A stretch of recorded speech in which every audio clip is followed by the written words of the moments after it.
Online जलसा या virtual जलसा जो कल होने जा रहा है रात 9 बजे के बाद।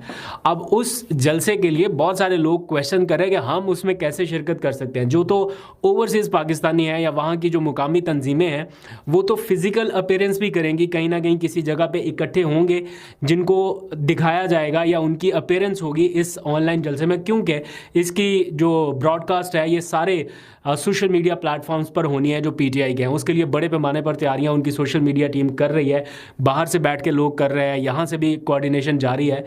लेकिन आप लोग कैसे शिरकत कर सकते हैं जो इनलैंड पाकिस्तानी हैं जिनके लिए ये नई इनविटेशन के फ़लाँ जगह पर ये खिताब लाइव दिखाया जाएगा तो आप वहाँ पर पहुँच जाएं। जैसे इमरान खान का खिताब F9 पार्क में दिखाया जाता था, कराची में किसी जगह पर लोग इकट्ठे हो जाते थे, लाहौर में लिबर्टी पे सब लोग इकट्ठे होते थे, तो ये वैसा तो नहीं है। लेकिन आप शिरकत करना चाहें तो उनका कोई भी सोशल मीडिया प्लेटफॉर्म आप ट्यून इन कर सकते हैं।